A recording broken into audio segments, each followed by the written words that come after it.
ఇక్కడ చూస్తున్నారు కదా, ఈ కొండ గుహలోని శ్రీ వెంకటేశ్వర స్వామివారు కుబేరునికి భయపడి తలదాచుకున్నారంట. ఇది ఎక్కడో కాదండి, మన తెలంగాణలో ఉంది. ఎవరైతే ఈ ఆలయం చుట్టూ 11 ప్రదక్షిణలు చేసి కొండ గుహలో ఉన్న అఖండ దీపాన్ని వెలిగిస్తారో వారికి ఎటువంటి కోరికలున్నా నెరవేరుతాయని భక్తుల గట్టి నమ్మకం. అసలు స్వామివారు కొండ గుహలో ఎందుకు తలదాచుకున్నారు? మన తెలంగాణలో ఈ ఆలయం ఎక్కడ ఉంది? గుట్ట లోపల ఉన్న గుహ నిజమేనా? అలాగే ఈ ఆలయం యొక్క చరిత్ర గురించి మరెన్నో విషయాలు ఈ వీడియోలో చూపిస్తాను. వీడియోను స్కిప్ చేయకుండా వీడియో ఎండ్ వరకు చూడండి.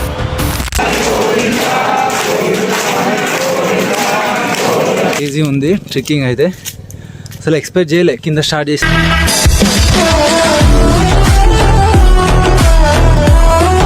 Hi guys, welcome back to the new video. నేను ఈ ఆలయానికి చాలాసార్లు వచ్చాను, బట్ మొదటిసారిగా ఆలయం గురించి మరియు స్వామివారు తలదాచుకున్న గుట్ట గుహ గురించి తెలుసుకున్నాను. ఈసారి పక్కా ఆ ప్లేస్ని చూడాలని నాతో పాటు మీ అందరికి చూపిద్దామని వెళ్తున్నాను. ప్రజెంట్ నేను మార్నింగ్ ఎర్లీ మార్నింగే స్టార్ట్ అయ్యాము. ఆ ప్లేస్కి వెళ్తుంటే దారి మధ్యలో చూడండి, అసలు గ్రీనరీ సూపర్ ఉంది. అసలు కంప్లీట్ విలేజ్ వాతావరణం.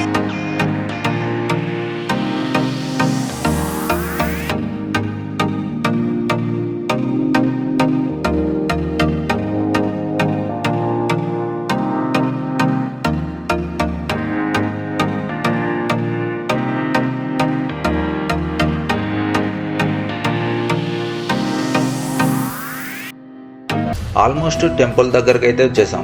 ఇక్కడ చూడండి, వీడియోలో దూరంలో ఒక కొండ కనిపిస్తుందా? ప్రజెంట్ ఆ ప్లేస్కి వెళ్తున్నాం మనం. ఆ గుట్టను చిలుపూరు గుట్ట అని పిలుస్తారు. దానికి చూడండి స్వామివారి నామంతో కనిపిస్తుంది. మన తెలంగాణలో అత్యంత ప్రాముఖ్యమైన ప్లేస్లో ఇదొకటి. దూరం నుండి చూస్తుంటే లైవ్లో సూపర్ కనిపిస్తుంది. మీకు ఎలా కనిపిస్తుందో ఒకసారి కామెంట్ చేయండి. ఈ టెంపుల్ అడ్రస్ విషయానికి వస్తే మన తెలంగాణ రాష్ట్రంలో చిలుపూర్ అనే గ్రామంలో ఉంటుంది. మనకి ఇది హైదరాబాద్ నుండి 120 కిలోమీటర్స్, వరంగల్ నుండి 40 కిలోమీటర్స్ దూరంలో అవుతుంది. ప్రజెంట్ మనం అయితే టెంపుల్కి అయితే రీచ్ అయ్యాము. ఒకసారి చూడండి, ఇక్కడ మనం ఎంట్రీ మార్గ మధ్యంలో నుంచి చూస్తే టెంపుల్ లొకేషన్ అయితే క్రేజీగా అనిపిస్తుంది. నమో తిరుమలేశా. మనకి ఎంట్రీలోనే చూడండి ఆకర్షణమైన కట్టడంతో బ్యాక్గ్రౌండ్లో స్వామివారి నామాలతో ఉన్న గుట్ట అయితే క్రేజీగా అనిపిస్తుంది ఇక్కడ నుంచి.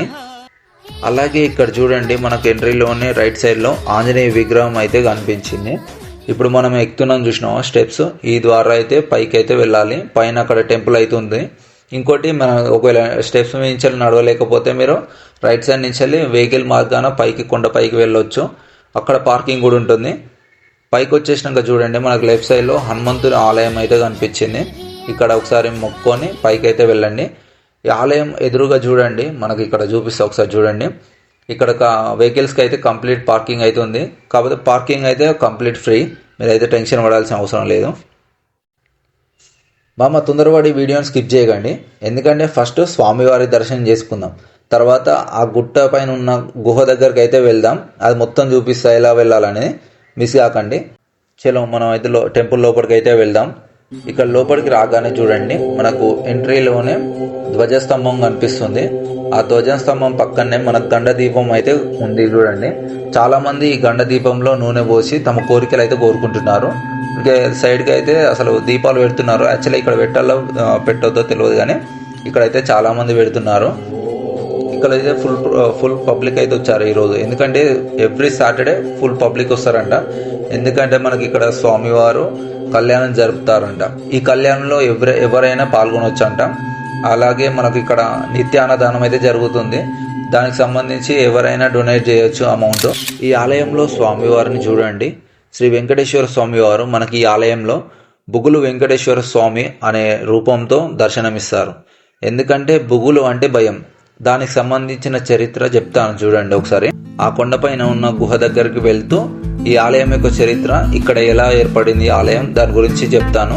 చలో పదండి, మనం అయితే కొండపైకి అయితే వెళ్దాం. ఇప్పుడు ఇక్కడ పైకి ఎక్కుతుంటే లొకేషన్ అయితే చూడండి, సూపర్గా అనిపిస్తుంది. ఈ యాక్చువల్గా చాలా మంది అయితే ఈ కొండపైకి రారు, ఎందుకంటే సగం వరకే మెట్లు ఉంటాయి అన్నట్టు, తర్వాత మెట్లు ఉంటాయంట నాకు తెలిసిన ఇన్ఫర్మేషన్ ప్రకారం అయితే. పూర్వకాలంలో శ్రీ వెంకటేశ్వర స్వామి వారు పద్మావతి అమ్మవారిని వివాహం గురించి కుబేరుని దగ్గర అప్పు చేశారంట. చాలా సంవత్సరాల తర్వాత ఆ అప్పు కట్టలేక అప్పును తీరుస్తానో లేదో అనే భయం కలిగి చిలుకూరు గుట్ట దగ్గరకు వచ్చేసి స్వామివారు పాదాలు విడిచి ఆ తర్వాత పక్కన ఉన్న కొండ పైన ఒక గుహలో తలదాచుకున్నారంట. తర్వాత ఆ స్వామివారు ఆ గుహలో వెలిశారని అక్కడి ప్రజలకు తెలిసి అక్కడ ప్రజలు మరియు ఋషులు ఆ స్థలానికి వచ్చి పూజలు తపస్సులు చేసుకునేవారు. ఆ తర్వాత కొన్ని రోజులకు అందరూ కలిసి కాకతీయ సామ్రాజ్యంలో ఓరుగల్లును పరిపాలించే రాజుకైతే ఈ విషయాన్ని తెలియజేశారు. ఆ రాజువారు వచ్చి పరిశీలించి నిజమే అని తెలుసుకొని ఇక్కడైతే ఆలయాన్ని నిర్మించారు. ఆ కాలం నుండి ఇప్పటి వరకు సాంప్రదాయ ప్రకారంగా నిత్య పూజలు జరుగుతూనే ఉన్నాయి.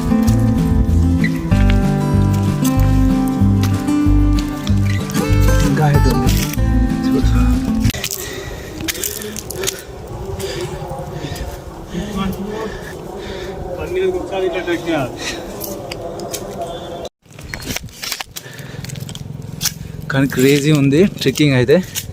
అసలు ఎక్స్పెక్ట్ చేయలే కింద స్టార్ట్ చేసేటప్పుడు ఎంత కొంచెమే ఉంటుంది అనుకున్నా. ఎట్లా అనిపిస్తుంది అన్న ఇక్కడ? చాలా బాగుంది. ట్రెక్కింగ్ అయితే వేరే లెవెల్లో ఉంది. ఇప్పటికీ సగం గుట్ట వచ్చేసినాం, ఇంకా సగం వెళ్ళాలన్నట్టు.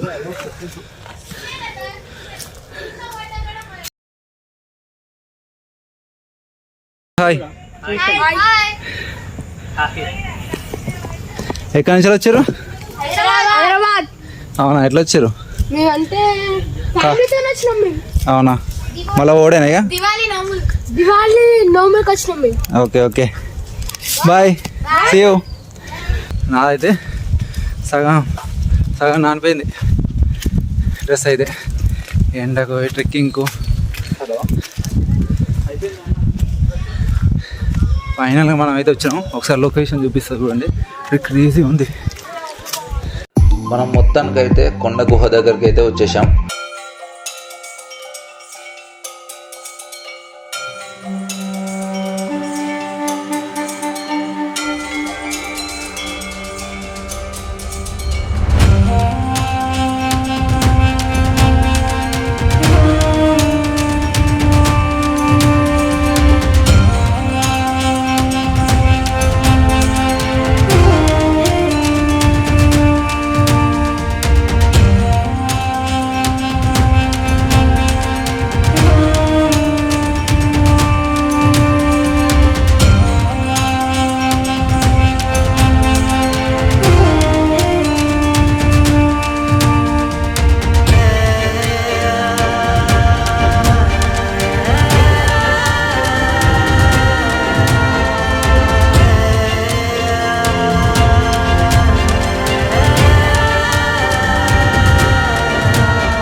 మనకైతే మొత్తం ట్రెక్కింగ్ అయితే వీడియో చూశారు కదా. మీకు ఈ వీడియో నచ్చినట్లయితే లైక్ చేయండి, అలాగే మీ ఫ్రెండ్స్ అండ్ ఫ్యామిలీస్కి అయితే షేర్ చేయండి. ఓకే బాయ్, ఉంటా.